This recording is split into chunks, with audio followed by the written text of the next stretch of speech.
What's the day today? Thursday. Hope you're having a great week. All right. I apologize for being a little bit late today.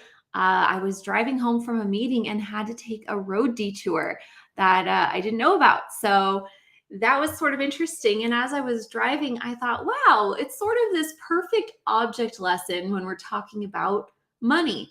So this is the thought that occurred to me. In business and in life, roadblocks come up, detours happen, right? We have a plan, we know what path we want to take, and we have to go the long way. And so that can throw us a little bit off kilter. But do you know what?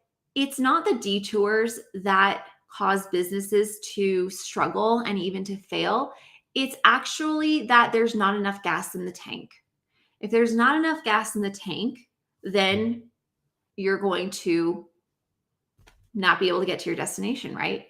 If there's not enough gas in the tank, then you might not have the reserves that you need in order to take the long route, in order to make it through that detour. And what I have found is that most entrepreneurs are so focused on how fast they're going. They're looking at that speedometer. They're going, yes, we're going 75 miles an hour. This is great. We're making great progress.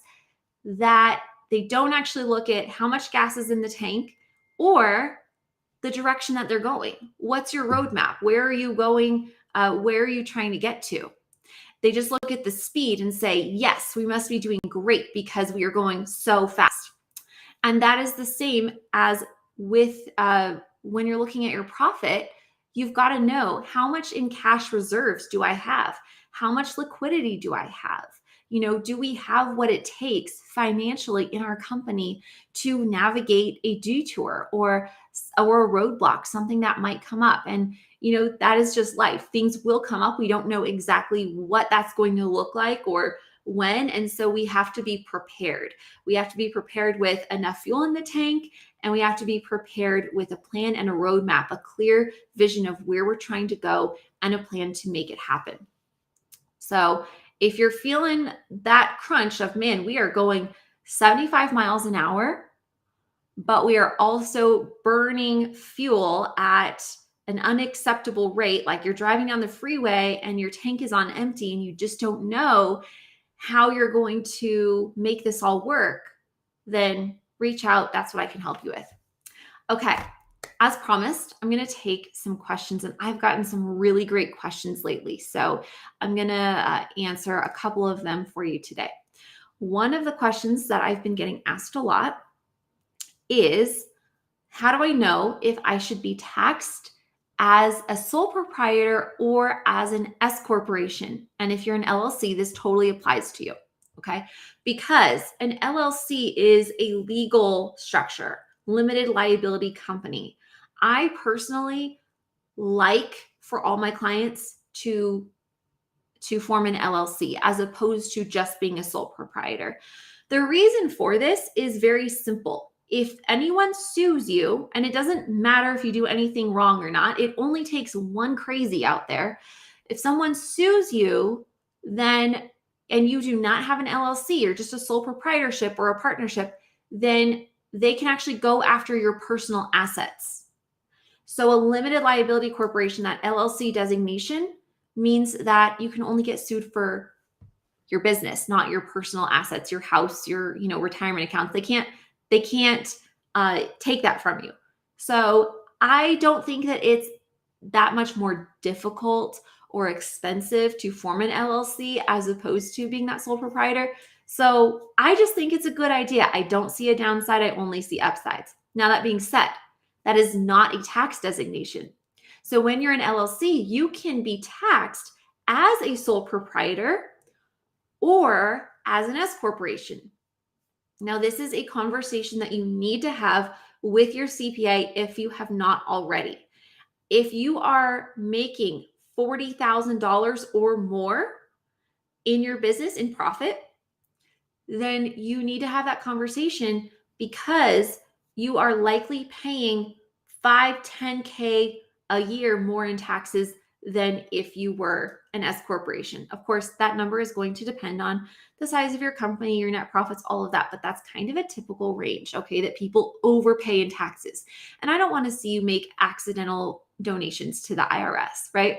So have that conversation with your CPA. What's the difference? Okay, they're both pass-through entities, blah, blah, blah. But here's the big difference. When you are taxed as a sole proprietor, all of your profits, so revenue minus expenses, your all of that profit is being counted as personal income, whether or not you actually pay yourself that out of your business bank account. It's all counted as income. So not only are you paying your regular federal and state income tax, but you are also paying the 15.3% payroll tax on the entire thing.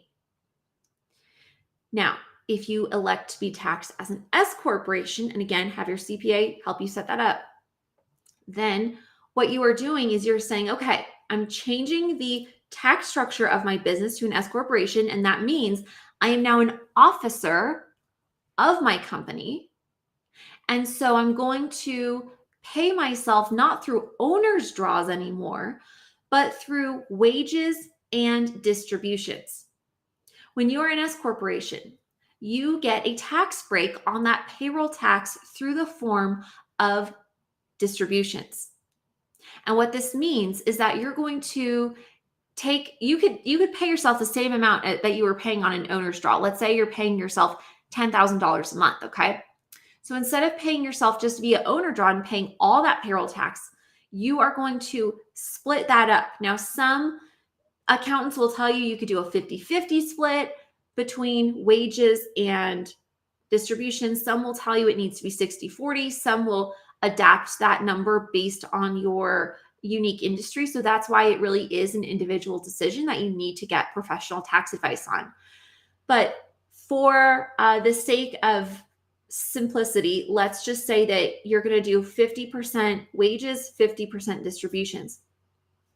The IRS is not going to make you pay that payroll tax on the distributions. You will pay it on the wages, okay? Because as an officer of the company, the IRS now expects you to take what's considered a reasonable wage, and you actually now have to report what that is, and the IRS is paying a lot closer attention to that. So just to have that conversation again with your CPA and make sure that you're in compliance there with whatever that amount is going to be. But you're going to take that as a wage, and you can hire a payroll company like Gusto. If you go to, I think it's gusto.com, you can actually have them for a nominal fee cut you a check every month so that they're taking care of the payroll taxes, the W-2, income tax withholdings. They'll handle that side of things so that you don't have to worry about getting that right. And then you can take your distribution and not pay that 15.3%.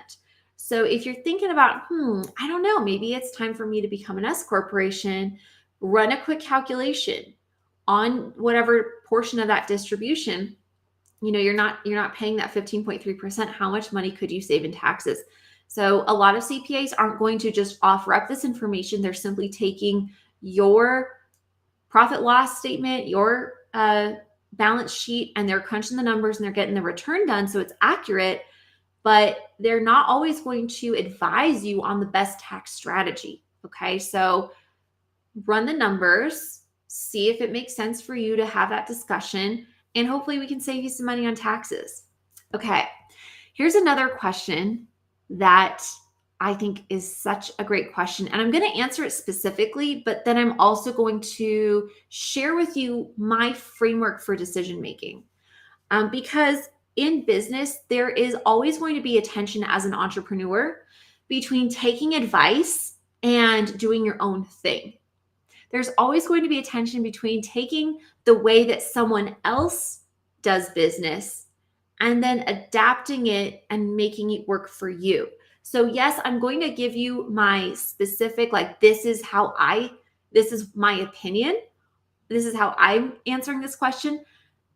But then I'm also going to share with you, here's my rationale. Here's the framework for how I think through these decisions. I think that is a much better, more valuable way to look at it when you're taking advice from someone when it comes to your business.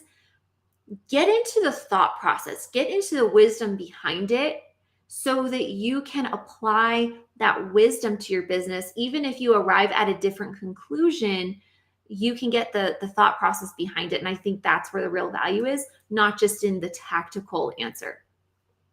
So the question was, how do I know when it's time to, hire a bookkeeper, hire someone to do my taxes for me, pay Gusto to do my payroll, as opposed to getting some payroll checks and kind of like figuring it out myself, right? And this is a question that we all are answering constantly as entrepreneurs. We've got to look at that business budget. We've got to prioritize really what deserves to be an expense, what's going to get me an ROI, what's going to make my life easier. We have to answer all kinds of these questions. And so here's what I would say about bookkeeping. And again, my bent is toward the finances. So I put a lot of value in services like bookkeeping and professional accounting. I think it's worth it to pay a bookkeeper right from the beginning. You're probably, I would say average, you're going to pay them 30 to 40 bucks an hour. Okay. And I think it's totally worth it, especially if you're just starting off. Your books are not going to take a long time to do. So you're not going to spend a lot of money on this, but you're going to have it done right from the beginning. And I think that there is so much value in having accurate numbers to look at, when not only for the taxes, which is very valuable in and of itself, but also so that you can assess what's really going on in your company and not be behind or not have inaccuracies. You really want to have good, reliable bookkeeping numbers that you can use to strategize as your business grows. The other reason is that it takes time. There is a learning curve to using a system like QuickBooks Online. And quite frankly, you have better things to do.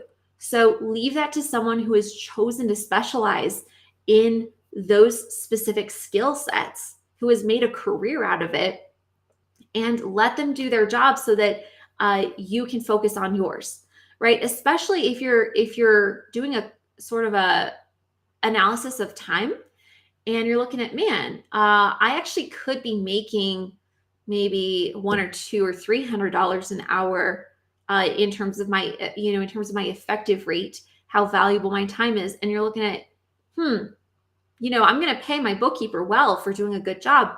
But as the CEO or the owner of this company, my time is better allocated elsewhere. I can make more profit if I outsource this. So that's another really strong consideration. So I think that, the cost is not very much if you're just starting off. And I think it's a great way to get a good foundation on your business finances. And also, I think that for a lot of people, the ROI is there, but they're so used to bootstrapping and doing everything DIY that it's really hard to delegate and say, no, I'm going to entrust this to someone else. So if that's you, if you're like busy and you know that, hey, it's probably time, but I just don't want to spend the money, I can tell you it's 100% worth it. Just do it. Accurate numbers will give you so much insight. And that's something that I can go through with you and kind of show you, hey, this is what your business finances are trying to tell you. This is the story that they are telling.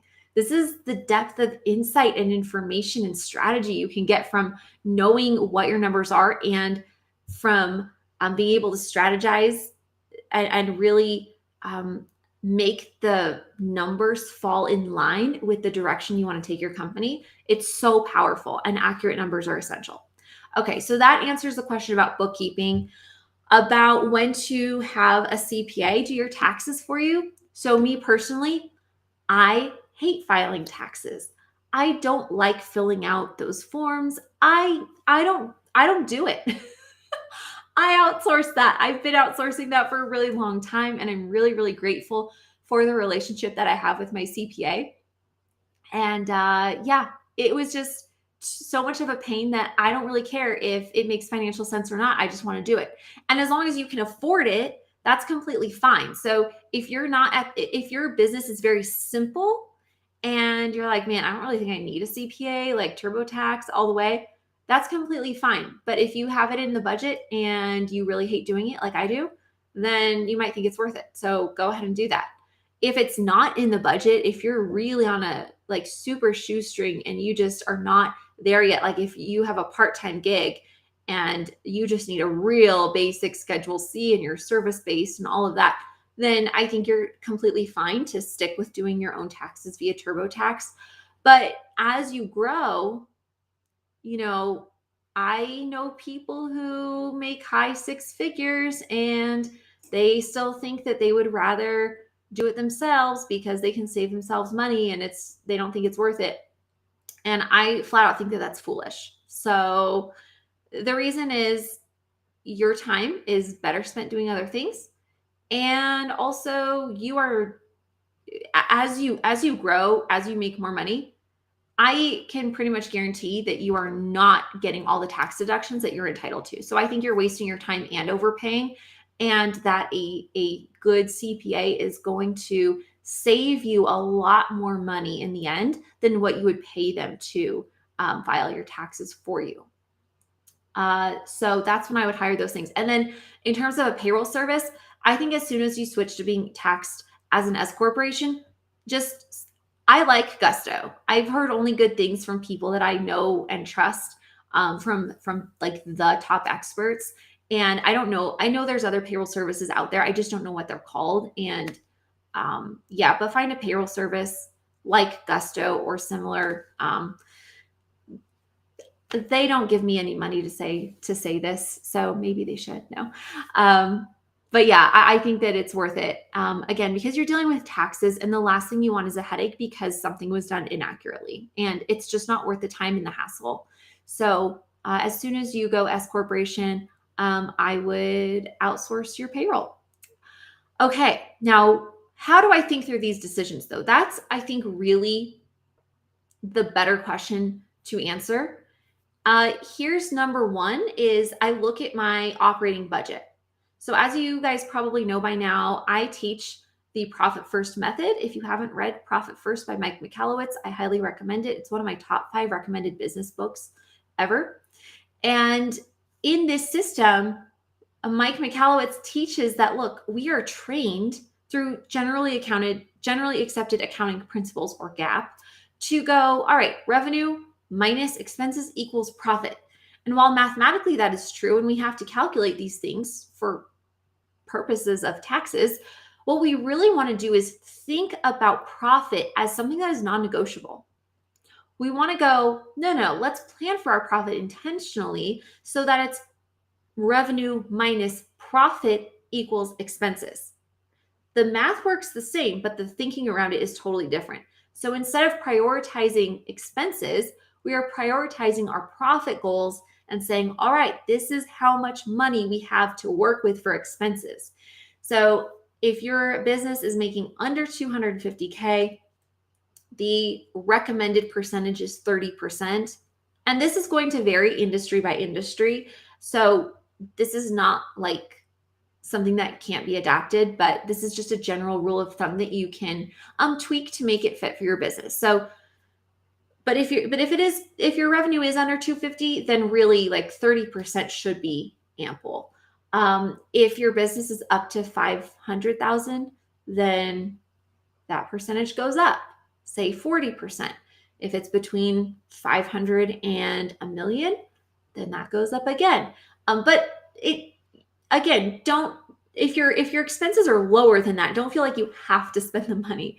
It's just to say that you want to keep expenses constrained to a percentage of your revenue so that they don't get out of control. That's the principle that we want to talk about. So know what that percentage is for you. Get clarity on that, because that will help you to continue growing in a profitable direction and making sure that your expenses, not only do they not get out of hand, but that you're able to be a lot more intentional and resourceful with what you choose to include in that business operating budget.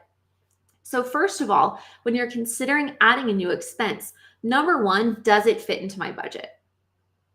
If it does, and it makes sense to you because you know you're going to get an ROI, or it is just really taking something off your plate as the CEO, and your time can be better utilized, then that is a win.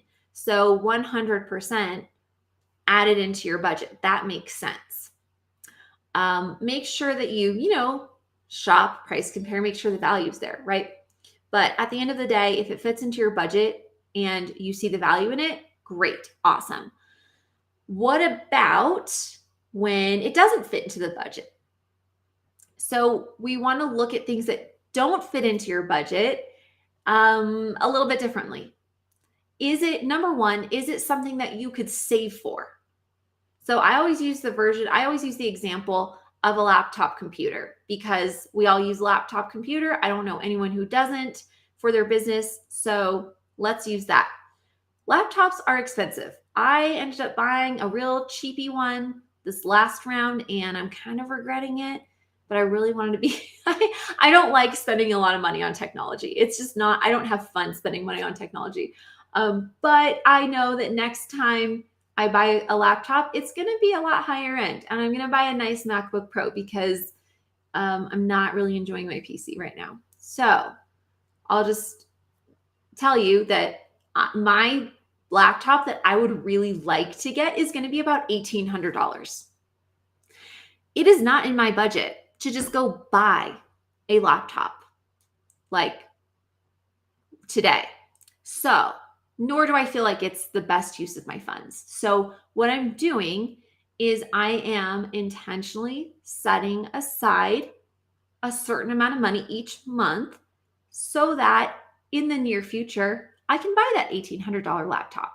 And I'm putting that into my business budget. So you see, I'm not just putting the whole 1,800 in there, but I am putting aside, about $50 a month, okay, for my laptop replacement. And that will allow me to have the technology that I want, in the near future. And then what I'll do is I'll keep saving that money so that when it comes time again to replace that laptop, I can do that no problem. So when it doesn't fit into your budget as like something that I can just buy today or that I think is necessary to buy today, just take a look at that. Take a look at, is this something that I could budget for and buy in the future? The second thing is, if you're seeing this as an opportunity, we want to differentiate between opportunities versus needs. So you want to have in your business budget things that are operationally necessary to run your budget. That's like first priority, right? So you've got to pay your team. If you have office space, you have to pay your rent. If you need materials, you have to buy your materials, right? You need a certain level of software. Like this is the cost of doing business, right? You have to have these things in place in order to maintain your current level of operations, okay? But then there are things like, oh, but when do I hire a CPA? Well, there's a lot of things like that where you're going, I could DIY this, or maybe I could go without, but is it more beneficial to invest the money in that or to really just stick to what's in my budget? So first of all, when it comes to accounting expenses, I say you make that part of your budget, right? So can you make it part of your budget? Are there other things that have become lower priority? So do an assessment of your priorities. Have your priorities changed? Is this at a certain point, yes, having a CPA is necessary, not really optional. So make sure that there's room in your operating expense budget for it. If there isn't, then you're not just going to add that expense on top of an already full budget. You're going to go through your expenses and go, what needs to leave? Or are we having like a problem with our profit margins? Like if we're already pretty efficient, maybe there's a challenge with our profit margins. Maybe we're not charging enough. Maybe something is out of whack. We're not in our process where we're not as efficient or as productive as we could be. So there's a lot of reasons that you might feel that, I want to add this into my budget, but I can't. And what we want to do is get down to the root cause of that. If that expense truly is necessary for your business or is going to provide that ROI, then we have to figure out where the problem is. It's not that you're not spending enough money. Okay, it's somewhere else.